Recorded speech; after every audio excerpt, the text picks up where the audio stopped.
Astaghfirullah. Bismillahirrahmanirrahim. Assalamualaikum warahmatullahi wabarakatuh.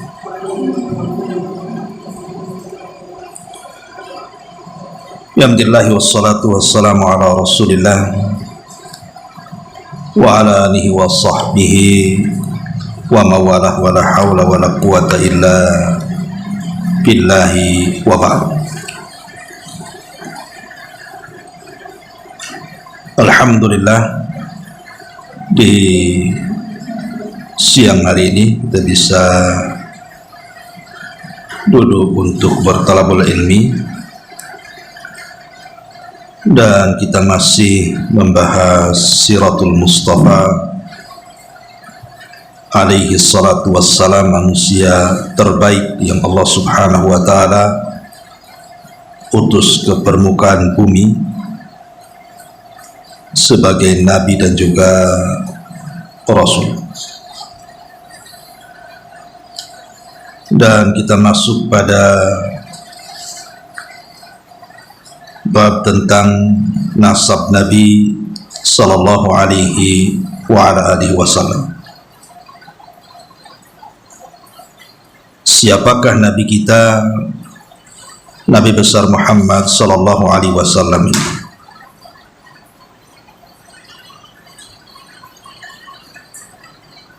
Kita tahu bahwa tidak ada nasab terbaik melebihi nasab dan keluarga besar dari Nabi kita Muhammad sallallahu alaihi wasallam. Dan sepakat ahli sejarah bahwa nasab Nabi sallallahu alaihi wasallam sampai kepada Nabi Ibrahim alaihi salatu wassalam dari jalur Adnan. Artinya nama-nama Nabi, nama-nama nasab ataupun kakek-kakek buyut Rasul dari Rasulullah sallallahu alaihi wasallam sampai kepada Adnan ini disepakati. Tetapi dari Adnan kepada Ismail putra Ibrahim alaihi salatu wassalam ini yang diperselisihkan, karena memang banyak nama-nama yang asing gitu ya, tetapi kesepakatannya adalah tetap nasab Rasul dari Adnan itu sampai kepada Ismail putra daripada Ibrahim alaihi salatu wassalam, dan nasab Ibrahim sampai kepada Nuh, dan Nuh sampai kepada Adam alaihi salatu wassalam.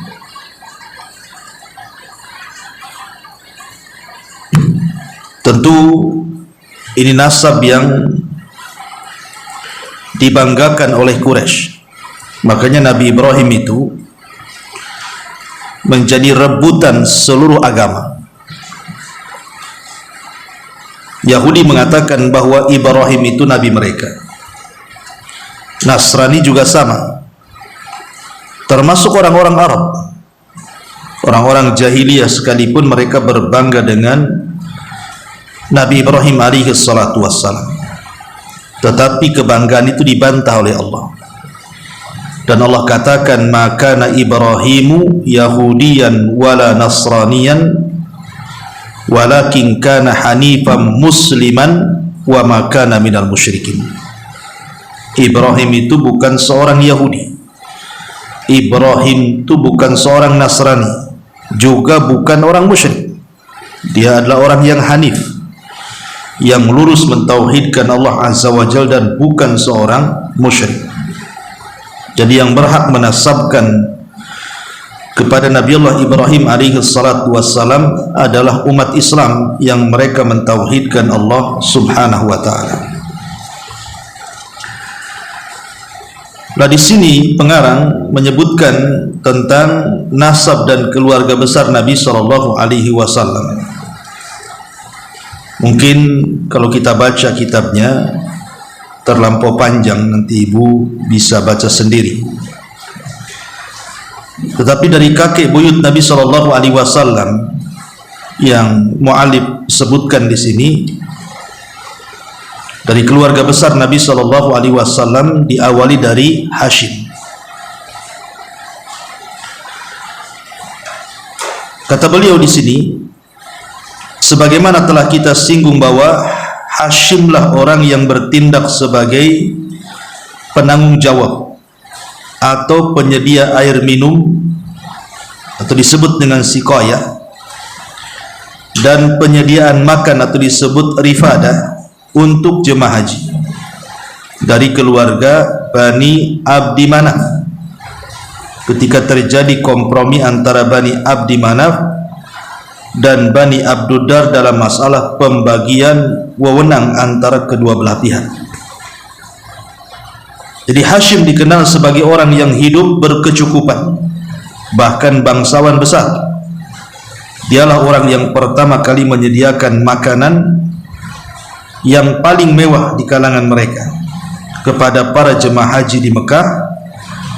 Itu yang menjadikan kemudian nama itu melekat, nama Hashim. Karena Hashim itu artinya pembuat roti, pembuat makanan. Nama dia bukan Hashim. Hashim itu kan gelar karena suka ngasih makan gitu. Maka disebut Hashim, suka mengadon makanan roti untuk jemaah haji. Namanya bukan Hashim tapi Amr.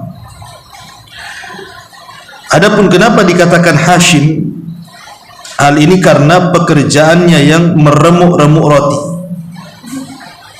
Sesuai dengan arti kata Hashim dalam bahasa Arab adalah yang mengadon, membuat roti itu disebut Hashim. Dia jugalah orang yang pertama kali membuat tradisi melakukan 2 perjalanan niaga bagi kaum Quraisy, rihlatash syita iwas saif, perniagaan di musim dingin ke wilayah Syam dan di musim panas ke wilayah Yaman. Kedua perjalanan tersebut disebutkan di dalam surah Quraisy. Jadi kalau kita membaca tafsir dari surah Quraisy itu kan, li'ila fi Quraisyin ila fihim rihlatash syita'i was saif falyabudu rabb hadzal bait alladzi at'amahum min ju'i wa amanahum min khauf. Allah Subhanahu wa taala menyebutkan tradisi orang-orang Quraisy. Tradisi orang Quraisy itu adalah mereka berniaga, dan itulah pokok penghasilan dari usaha orang-orang Quraisy, karena orang Mekah itu berbeda dengan orang Madinah. Jadi orang Madinah itu cenderung kepada pertanian. Mereka itu bercocok tanam karena memang tanahnya subur di Madinah. Berbeda pula di Mekah. Di Mekah itu kan gersang di zaman itu ya. Kalau di zaman sekarang ya sudah banyak teknologi, semua bisa tumbuh. Bahkan di Mekah itu orang tanam pisang aja bisa gitu ya.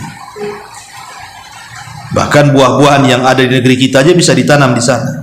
Itu karena kecanggihan teknologi hari ini. Tapi di zaman itu kan mereka tidak ada ilmu ke situ, sehingga kemudian penghasilan umum orang-orang Mekah itu mereka para peniaga. Ada orang yang berkebun, bercocok tanam, tapi jauh dari Mekah, daerah Taif gitu ya. Tapi kalau khusus penduduk Mekah sendiri tidak ada.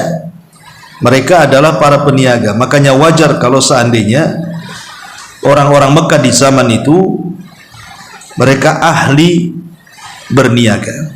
Bahkan anak-anak kecil mereka itu sudah didoktrin untuk menjadi peniaga. Makanya Nabi SAW lihat di usia 12 tahun oleh pamannya Abu Thalib diajak untuk berniaga ke Syam. Kalau bukan karena larangan seorang rahib namanya Buhairah Rahib agar Rasul kembali ke Mekah, karena ada ciri kenabian, dan kalau orang Syam tahu akan dibunuh. Tentu Rasul sudah sampai di Syam kan, cuman karena dihalang-halangi seorang rahib, makanya Rasul tidak jadi berniaga di usia 12 tahun itu.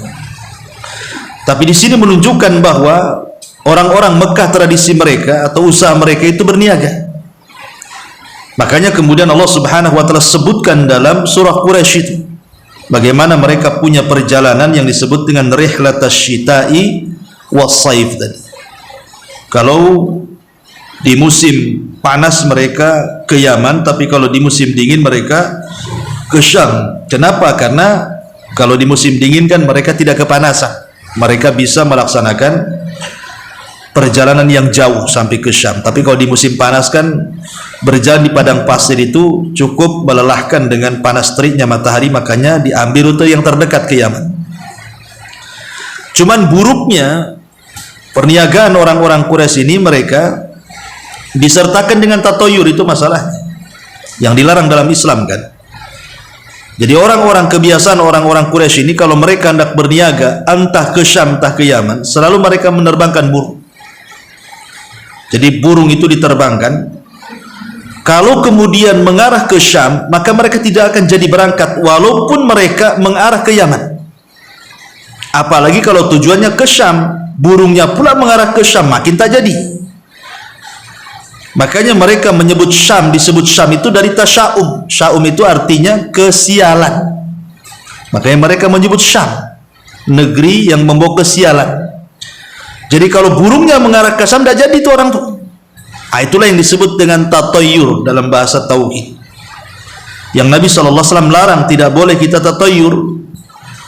Kalau di zaman itu tatoyur hanya dengan menerbangkan burung saja. Di zaman sekarang berkembang bu ya, tatoyur itu sampai kepada macam-macam perkara. Apa yang dilihat, apa yang didengar, apa yang dihayalkan, apa yang dimimpikan, sampai kepada angka sekalipun bisa jadi tatoyur gitu. Pamannya ibu mau kemana gitu ya, tiba-tiba melihat ada binatang yang menyeramkan, tak jadi. Kan ada seperti itu. Atau mungkin bermimpi, mimpinya buruk, jatuh dari ketinggian, ataupun melihat hal-hal yang menakutkan, kepikiran terus, jangan-jangan ada apa-apa. Padahal mimpi buruk itu tidak mungkin terjadi, karena itu datang dari setan. Setan itu ngasih was-was saja. Atau ibu mendengar sesuatu, kepikiran, nabrak sesuatu seperti nabrak kucing umpamanya kan. Ada orang meyakini kalau nabrak kucing ini, kalau kucingnya tidak di kain kafan, dikafani, disolatkan, dikuburkan, atau pakai orang gitu ya, istilahnya dimuliakan lah, maka ibu akan ditabrak orang gitu. Tatoyur, nabrak kucing dengan nabrak ayam sama aja, apa bedanya ya cuman kalau kita disuruh menguburkan ya supaya bangkainya itu tidak membahayakan orang dengan baunya gitu ya, hanya itu saja, sebatas itu saja, tidak lebih daripada itu. Karena ada orang yang kemudian mengarang cerita, itu kan binatang kesayangan Nabi. Oh, Nabi lo tidak melihara kucing. Yang melihara kucing itu Abu Hurairah ya. Dan Nabi SAW mengatakan soal kucing itu, hanya bersabda mengatakan bahwa innaha minat tawafina alaikum, itu binatang yang suka berputar-putar di antara kalian, makanya tidak dinajiskan liurnya. Hanya sebatas itu saja. Intinya bahwa itu bagian daripada tatoyur, seperti dengan angka dan begitu seterusnya. Lah kalau di zaman jahiliyah tatoyurnya memang dengan burung. Mereka kalau menerbangkan burung tiba-tiba mengarah ke Syam, dah jadi tuh mereka berjualan karena membawa kesialan. Jadi untung buntungnya itu ditentukan dengan burung tadi. Dari sini Nabi SAW melarang soal tatoyur itu. Bahkan Rasul mengatakan laisa minna man tatayyara, kata siap bukan termasuk umatku orang yang suka tatoyur, kata Nabi.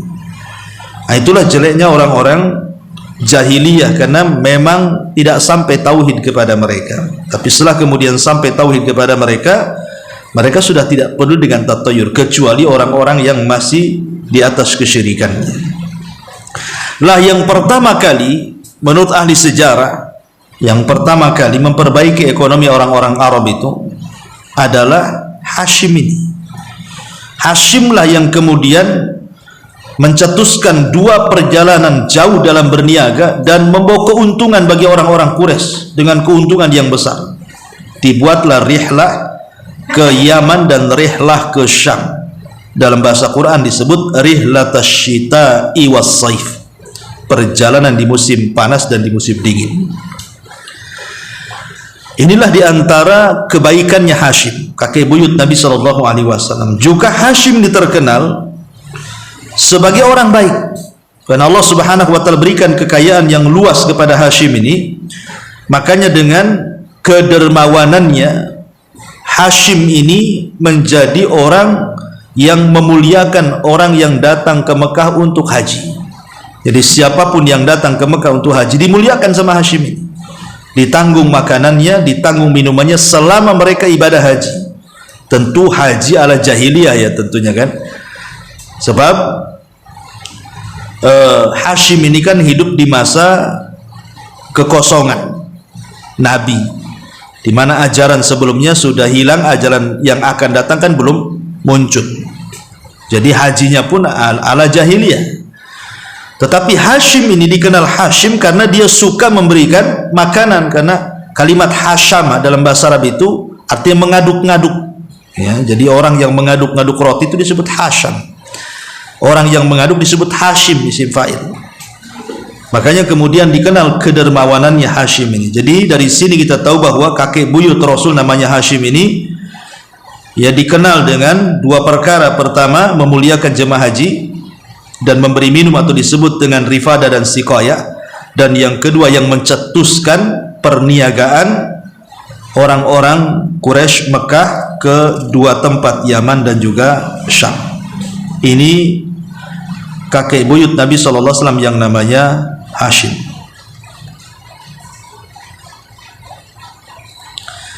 Kemudian di sini disebutkan di antara kisah beliau, kata beliau, satu hari dia pergi berniaga ke kota Syam. Namun ketika tiba di Madinah, dia menikah dengan Salma bintu Amr. Jadi Hashim ini dapat jodoh orang Yathrib, orang Madinah. Salah seorang putri daripada Bani Abdi bin An-Najjar.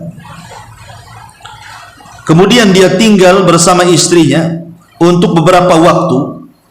Kemudian dia berangkat ke negeri Syam, sementara istrinya ditinggalkan bersama keluarganya.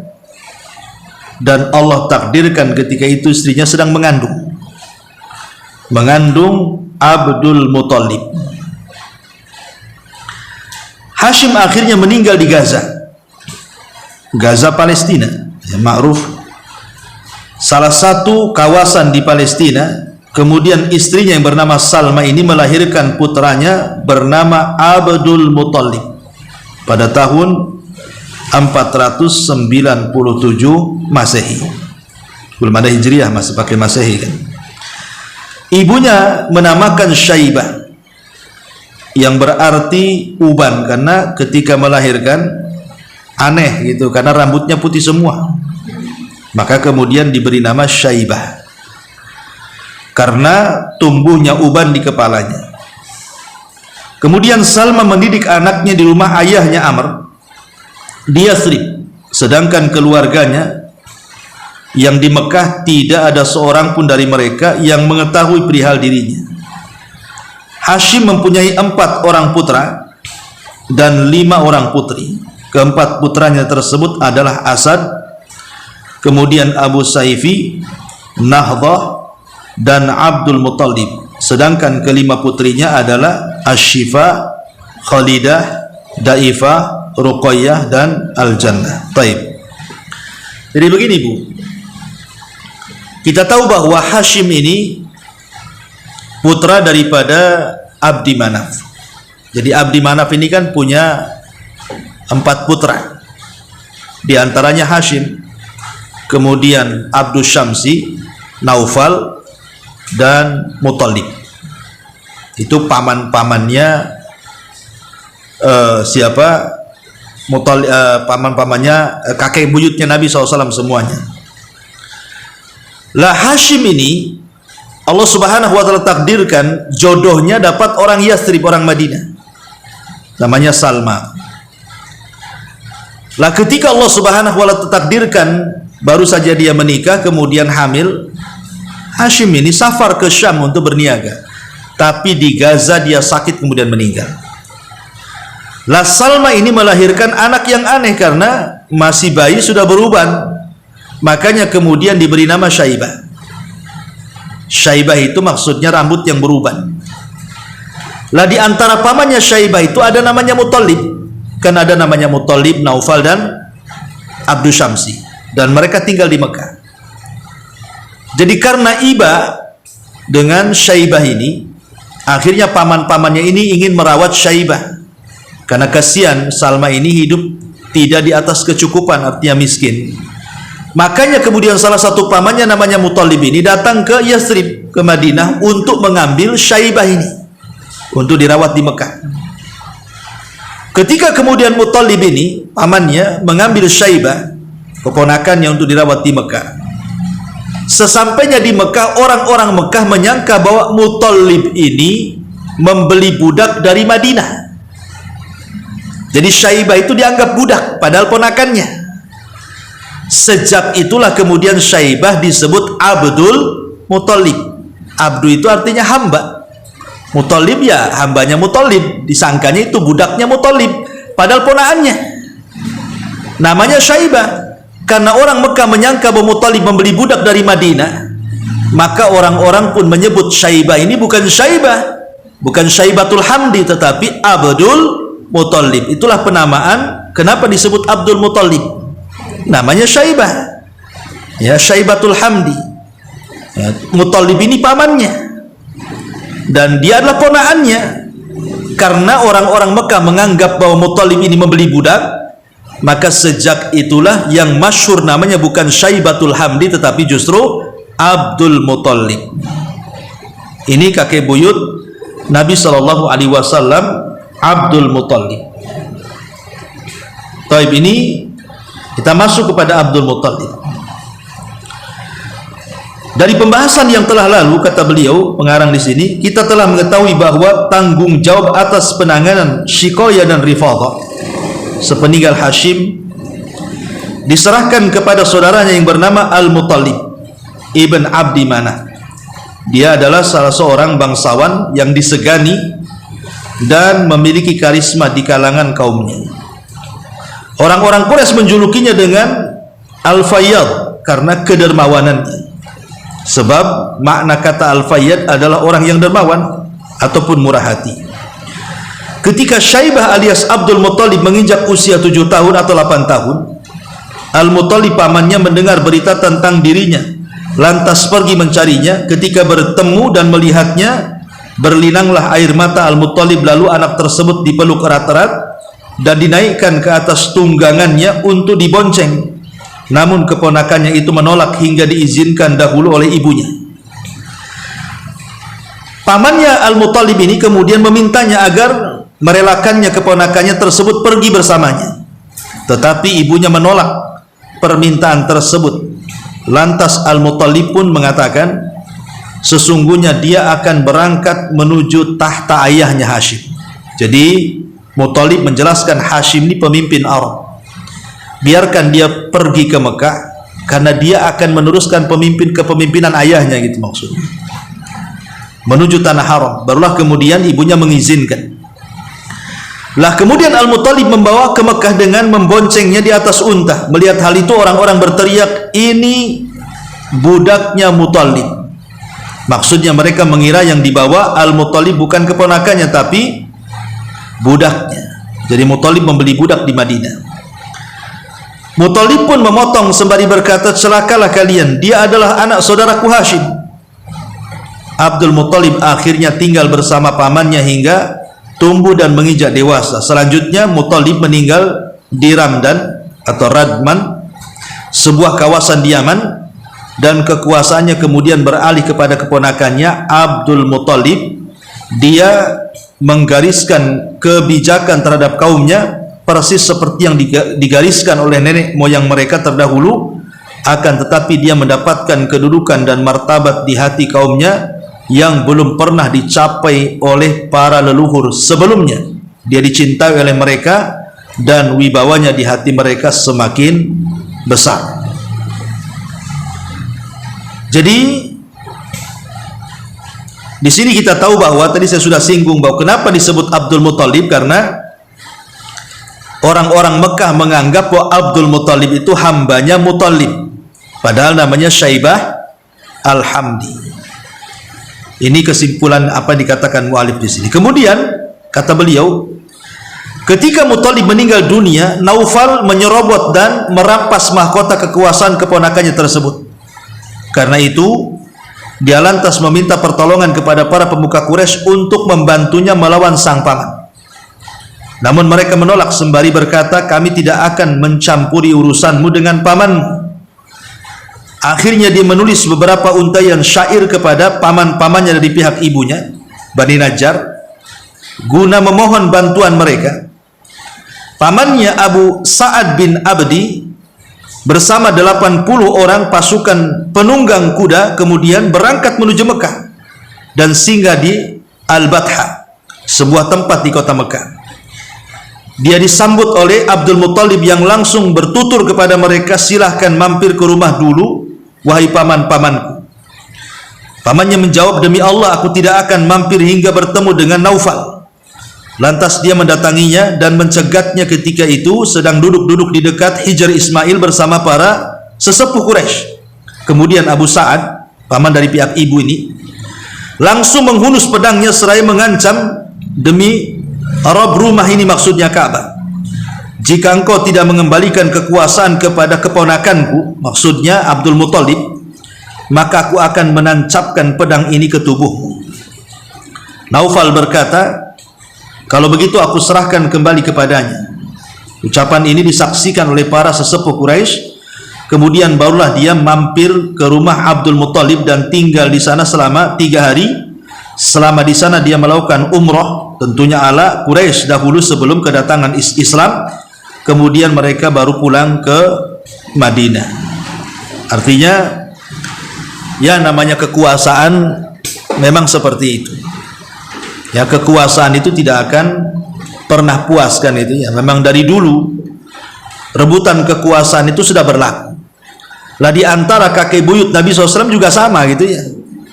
Kita tahu bahwa Naufal ini kan pamannya Abdul Muthalib.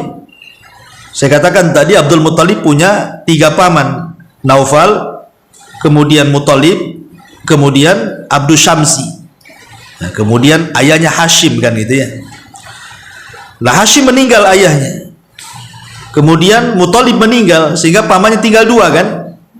Tinggal Naufal dan Abdul Syamsi. Tapi yang bersikeras untuk mengambil tampuk kepemimpinan Muthalib ini adalah Naufal, padahal Muthalib ini kan sudah mempersiapkan ponaannya Abdul Muthalib ini untuk menjadi pewaris tahta ayahnya Hashim, karena orang Hashim yang berkuasa.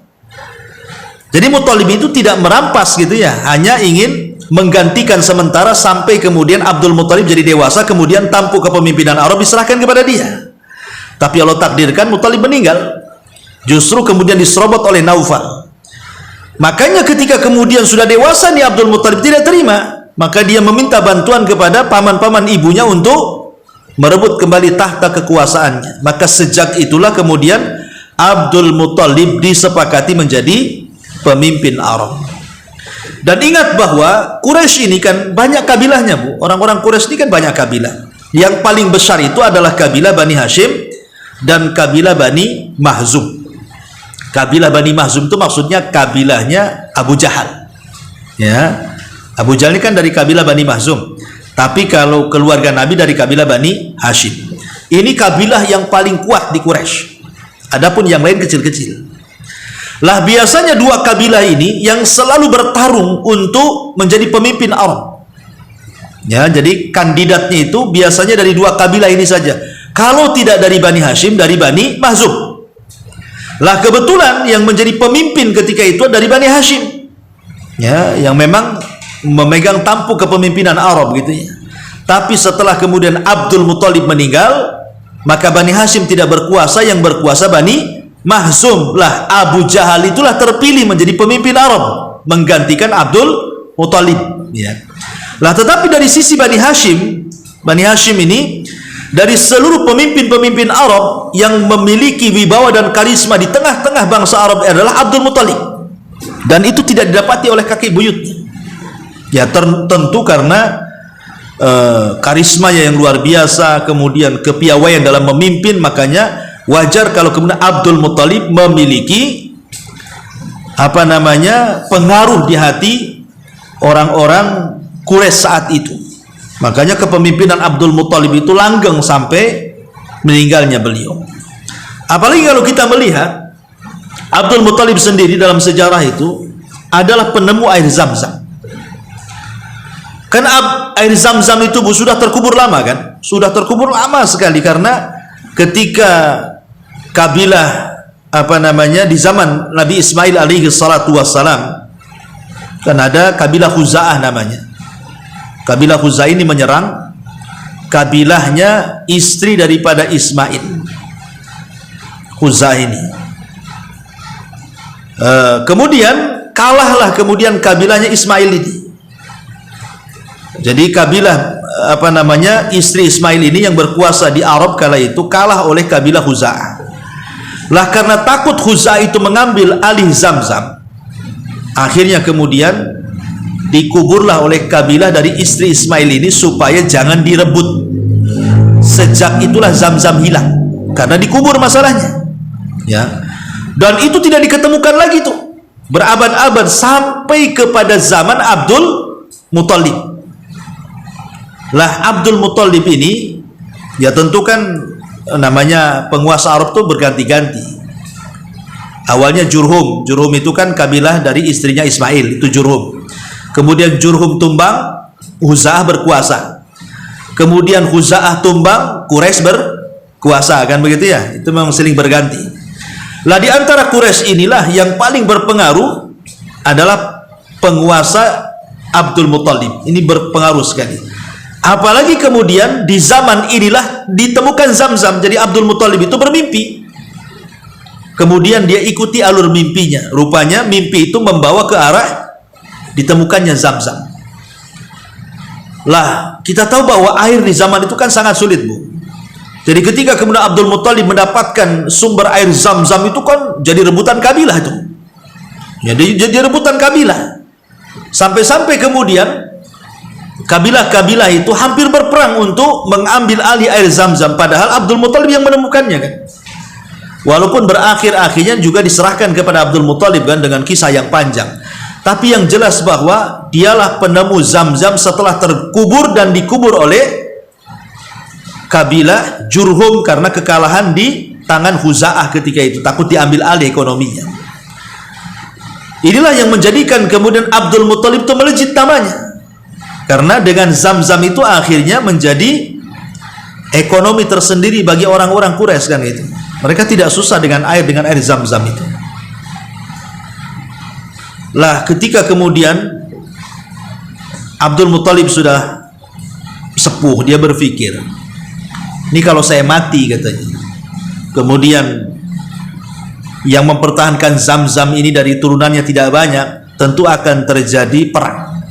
Dari situ dia bernazar dan mengatakan, ya Allah, kalau seandainya engkau berikan kepadaku 10 anak laki-laki, maka aku akan persembahkan 1 di antara 10 itu dan aku korbankan untukmu.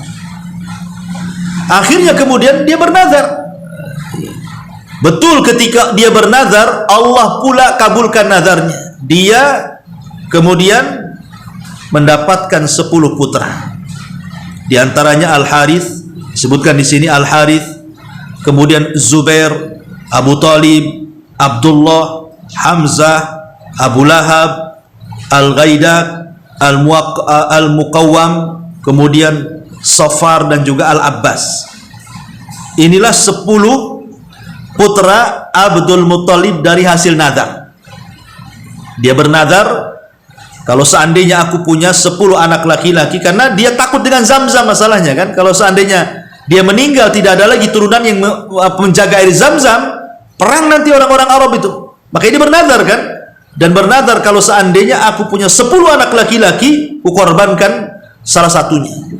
Tentu dari 10 anak laki-laki bukan dari satu istri, tapi dari beberapa istri, ya. Karena contoh pamannya Abdullah dengan Abu Talib itu kan satu kandung, ya kan. Kalau yang lain kan lain ibu, satu bapak. Makanya ketika kemudian Abdullah meninggal dunia, Kenapa Abdul Muthalib meminta Abu Thalib untuk mengasuh Nabi?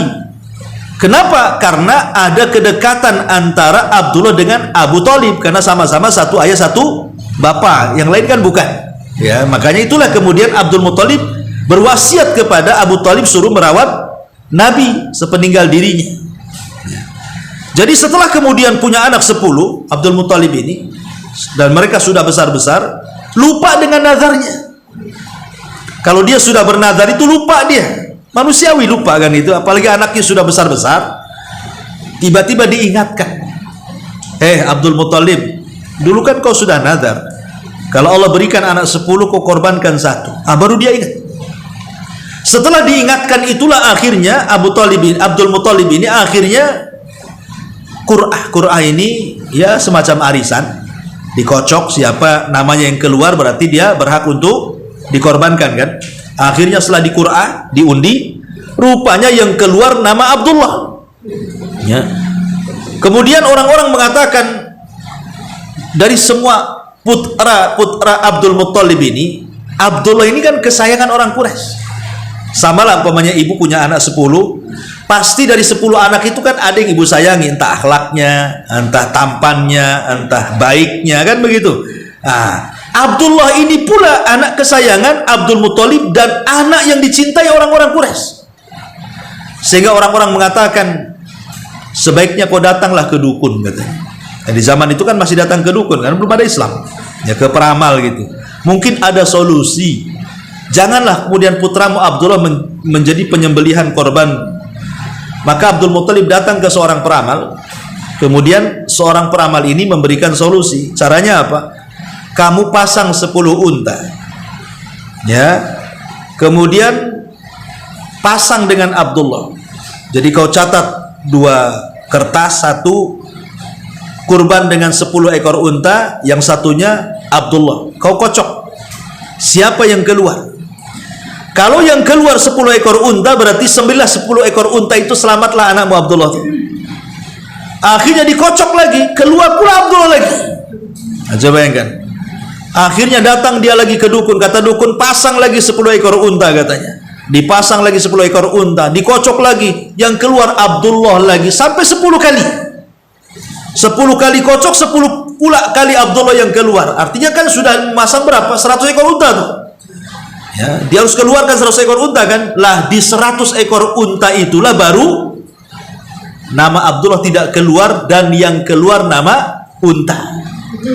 Sejak itulah maka Abdul Muthalib akhirnya menyembelih 100 ekor unta, selamatlah Abdullah. Dari sini 100 ekor unta akhirnya menjadi diat pembunuhan. Jadi kalau orang membunuh asalnya kan kisos, tapi kalau tidak dikisos maka harus bayar diat. Diatnya dengan apa? 100 ekor unta. Karena kisos itu Bu, itu harus kesepakatan keluarga. Umpamanya nih satu keluarga itu 20 orang. Kalau 19 orang sepakat kisos, 1 orang tak sepakat tidak jadi kisos. Ingat ya, kisos itu harus sepakat semua satu keluarga. Umpamanya kita kumpul nih, ada keluarga kita yang mati dibunuh, maka keluarga kumpul. Ini gimana nih? Apakah kita sepakat dikisos orang yang membunuh keluarga kita atau gimana? Umpamanya sebagian besar sepakat, 1 aja nggak sepakat, nggak boleh kisos. Kisos itu harus sepakat semuanya, ya. Kalau ada yang sepakat, ada yang tidak, ada yang mengatakan tidak usahlah, kasihan dia, bayar diat saja, berarti tidak berlaku kisos dalam Islam, karena harus sepakat semuanya, ya. Lah dalam Islam itu pembunuhan kalau tidak dikisos berarti bayar diat. Bayar diatnya dengan apa? 100 ekor unta. Lah 100 ekor unta ini dari kisah ini nih, ya. Akhirnya Abdul Muthalib menyembelih 100 ekor unta, kemudian dibagi-bagi kepada fuqara wal masakin. Selamatlah Abdullah dari penyembelihan itu. Makanya kemudian Nabi SAW disebut apa? Disebut putra dari 2 orang yang akan disembelih. Nabi itu disebut 2 putra dari 2 orang yang akan disembelih. Pertama Ismail, kan akan disembelih kan, tetapi kemudian Allah selamatkan dan diganti dengan kambing. Yang kedua ayahnya Abdullah, ya, sempat akan disembelih tapi diselamatkan dan diganti dengan unta. Nah itulah ibnu Dhabi Hataini, anak dari dua orang yang akan disembelih. Itulah Abdul Muthalib. Jadi itu diantara ringkasan kisah dari Abdul Muthalib penemu air Zam-Zam. Yang kedua, Abdul Muthalib sendiri adalah menghadapi pasukan gajah. Maksudnya Abroha. Sudah saya singgung, Bu, kisah Abroha ini. Abroha ini sebenarnya dia bukan orang Arab, tetapi orang Ethiopia, orang Akhbas. Abroha ini diutus oleh Raja Najasyi untuk menggempur Yaman. Alasannya karena di Yaman itu ada satu negeri namanya Nejron. Itu semua penduduknya Nasrani. Makanya disebut Nasrani Nejron. Di zaman Rasul pernah berdebat, kemudian mereka masuk Islam. Ya. Jadi di Nejron itu dikuasai oleh seorang Yahudi namanya Dzunwas. Jadi Dzunwas ini raja zalim. Dia membantai rakyatnya supaya masuk ke agamanya. Jadi orang rakyatnya Nasrani, rajanya Yahudi disuruh untuk beragama Yahudi. Tapi rakyatnya tak mau. Makanya disiksa, akhirnya terjadi pembakaran. Lah, penyiksaan Dzunwas ini, raja Yahudi kepada penduduk Nejron ini kedengaran sampai ke negeri Syam. Dan ketika itu negeri Syam adalah Imperium Romawi. Jadi negara Nasrani terbesar di dunia itu di Syam di zaman itu, ya. Lah karena kemudian Syam ke Yaman ini jauh, makanya kemudian Raja Syam menyurati Raja Ahbas Ethiopia agar yang menyelesaikan konflik di Nejron Yaman itu diserahkan kepada Raja Najasyi. Makanya kemudian Najasyi mengirim dua jenderalnya dengan dua pasukan. Yang pertama namanya Riyad, yang kedua namanya Abroha. Muncullah nama Abroha di sini. Lah, setelah kemudian Najasyi mengirim dua jenderalnya dengan pasukan besar, akhirnya terbunuhlah Dzunwas raja Nejron ini. Akhirnya kemudian orang-orang Nasrani di Nejron aman. Kenapa? Karena di bawah kekuasaan orang-orang Ethiopia. Dari sinilah Yaman pernah dicengkram oleh orang-orang Ethiopia, orang-orang Ahbas. Lah sejak itulah maka Abroha menjadi penguasa Yaman setelah membunuh Riyad rekannya, karena tidak mungkin satu daerah dua pemimpin. Lah akhirnya Abroha ini karena lama tinggal di Arab, di Yaman, otomatis kan budaya Akhbas dengan budaya Yaman kan beda. Satu budaya Arab, satu budaya Ethiopia, kan akan beda. Namanya masing-masing negara punya budaya. Lah si Abroha ini kan melihat keanehan. Kok aneh orang-orang Arab ini? Kok tiap tahun mereka datang ke Mekah, kemudian mengagungkan Mekah? Ada apa dengan Mekah? Jadi dalam pemikiran Abroha itu apa? Karena dia gak pernah melihat Mekah. Abroha ini disangkanya, oh jangan-jangan Mekah itu bangunannya bagus, bangunannya indah. Itu di pikiran Abroha tuh. Sehingga kata Abroha, kalau itu yang dimaksud mereka mengunjungi Mekah itu karena soal bangunan, aku bisa buat bangunan lebih hebat dibandingkan Mekah. Dari situlah Abroha akhirnya berpikir untuk membuat gereja namanya Nasrani. Maka dia membuat gereja tertinggi di dunia kala itu, disebut dengan Kulais namanya. Saking tingginya disebut Kulais. Kulais itu diambil dari kolam suah, kalau nenggak itu topinya jatuh. Ya saking tingginya tuh. Disebut Kulais namanya. Lah ketika sudah jadi gerejanya, maka Abroha ingin memalingkan kiblatnya orang Arab ke Ka'bah menuju gerejanya. Tapi disayangkan ketika diresmikan gereja itu tidak ada satupun orang Arab yang datang ke gerejanya. Yang ada kemarahan orang-orang Quraisy. Ya, di mana ada satu kabilah yang dekat dengan haram itu mengutus anak muda untuk melecehkan gerejanya Abroha. Ingat, ini bukan orang muslim. Islam belum ada ya. Ini orang musyrik melecehkan gereja. Dalam Islam tidak boleh, tapi ini kan orang musyrik kan gitu ya. Tiba-tiba membuang kotoran di gereja, kemudian menulis surat menghina Abroha. Marahlah Abroha. Dari situlah maka Abroha mengirim pasukan gajah untuk menghancurkan Mekah. Itu sebabnya kenapa datang pasukan Abroha ke Mekah. Adapun kaitan dengan kisahnya Abdul Muthalib ini, karena ketika Abroha sudah dekat dengan Mekah, Abroha kan bertanya, siapa pemimpin Arab? Ya orang-orang mengatakan Abdul Muthalib lah. Makanya kemudian Abroha pun ingin berjumpa dengan pemimpin Arab. Ketika Abroha melihat Abdul Muthalib yang tinggi besar ganteng itu, Abroha kan kecil orangnya, hitam kecil pendek gitu ya. Yang satunya tinggi besar putih ganteng gitu. Jadi Abroha ini merasa bahwa orang ini punya wibawa. Akhirnya kemudian Abroha turun dari unta, turun dari gajah, kemudian malah lesehan di bawah padang pasir karena menghargai Abdul Muthalib. Tetapi ketika Abdul Muttalib menyinggung soal unta, karena kan pasukan Abraha itu mencuri untanya Abdul Muttalib sebanyak 200 ekor. Jadi Abdul Muttalib ini tidak bicara soal pengepungan Ka'bah yang akan dihancurkan oleh Abraha, justru lebih fokus kepada unta dia yang dicuri oleh anak buah Abraha.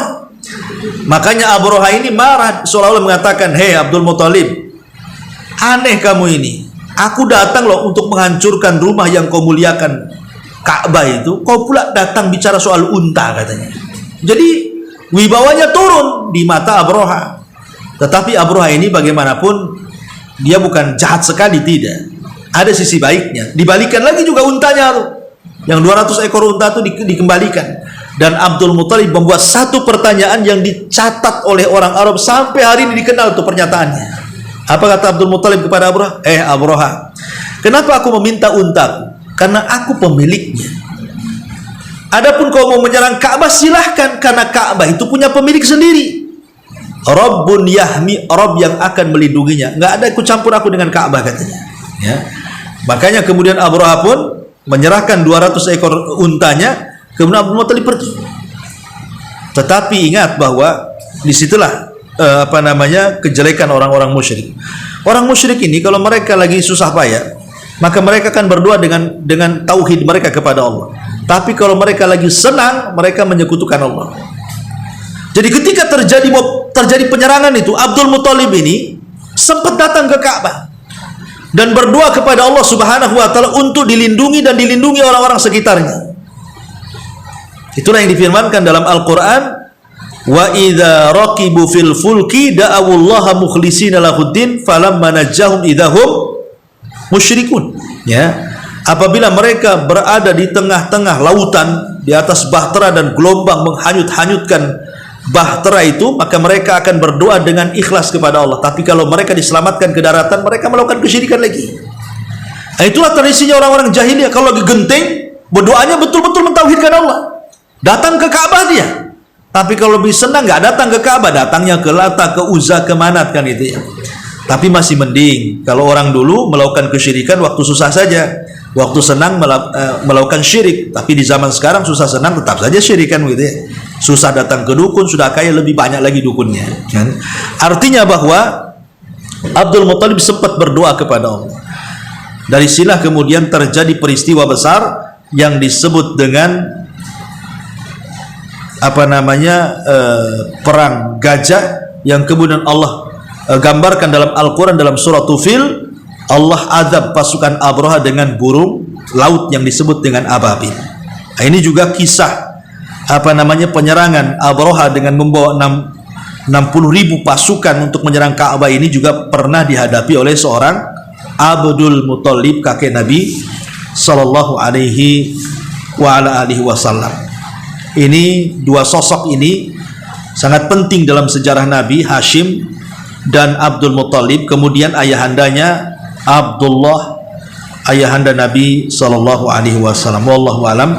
Saya kira cukup dua orang ini dulu, Hashim dan Abdul Muttalib. Insyaallah ada pun kisah dari Abdullah, ayahanda Rasul, kita pending sampai minggu depan. Wallahu alam. Sebelum saya tutup, kalau ada yang bertanya silakan.